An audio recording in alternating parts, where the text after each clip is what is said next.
All right, so we're gonna be talking about shoulder pressure today. So we're gonna be drilling some shoulder pressure techniques, okay? So the good thing about shoulder pressure is it works when you're like attempting a guard pass, but maybe they lock you up in half guard as you're about to pass. Like say I tried to do a long step and he like locked up on my leg and I wasn't actually able to finish the clean long step, but we're gonna make him pay for it, okay? So the goal here with shoulder pressure is like whenever he has a half guard position, right? We're not really gonna be able to put shoulder pressure for many other positions, but whenever he has half guard, that's the perfect time to put shoulder pressure.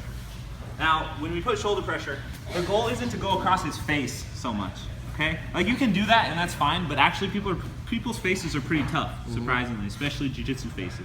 So if I'm going across his face, yeah, it's cranking his neck, but I'm kind of riding too high and he can still like push me off and he's gonna be fine. It's not gonna cause him like, it's not gonna choke him or anything.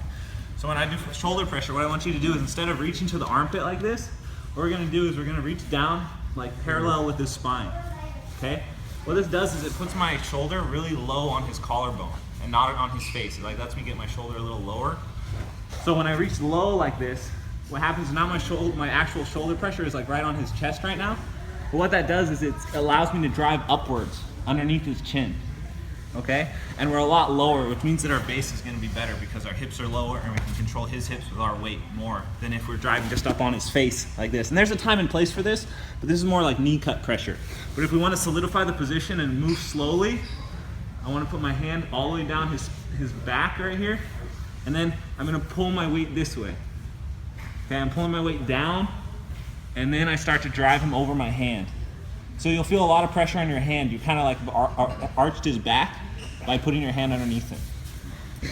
Now what this does is when I do normal shoulder pressure and I go like this, he can push into me. Like he can drive, yeah, exactly. He can do all sorts of stuff back this way. When I do shoulder pressure on his neck and I put pressure like this, it makes him have to turn the opposite way. See how he has to shrimp his hips the opposite way? Because if he tries to push into me more, it's gonna choke him because I'm underneath his chin, okay?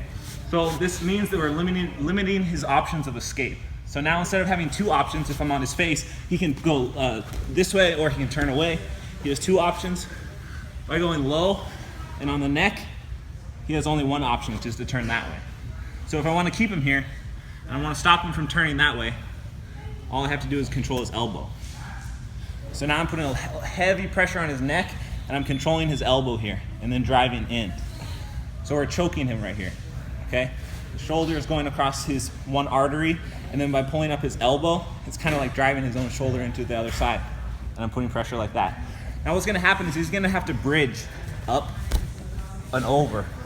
And so by controlling his elbow, I'm just sort of maintaining the position, and I can force him to kind of give me the pass or let me go to quarter guard, or what is it called? Quarter mount? Yeah. When your knee comes across. Quarter mount. That's what we're looking for here. So what's good about this is like when you start putting pressure, he's gonna tap like from the actual blood choke here if I hold it.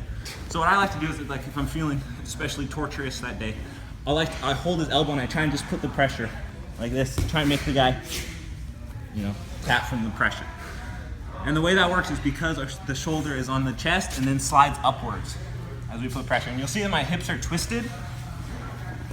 My left hip is dropped on the mat, like this. This is important because it's giving me extra base and it's stopping him from being able to use this knee to get up underneath me in any way. So if I drop my hips like this, he can't free that knee. And it allows me a lot of options, like I can push his knee and pull my leg out. I can drive my knee up and over. And I can just hold the position and go straight to quarter mount, okay? So the key points is I'm holding the elbow, I have my hips on the mat. When I start to put pressure, I just lift my hips off the ground. And I'm putting third point pressure on his neck. 1, 2, 3. The third point is the one that's putting the pressure. And I'm just keeping everything tight, hugging inward like this. I'm not connecting my hands, I'm just pulling like this. Professor Andre is really good at this position. He always hugs. Like no matter where he is, he's always using his hands to just hug and pull yourself tight. And that works really good because you're putting your hand underneath and it kind of arches their back as you pull yourself tight. So that's what we're trying to do.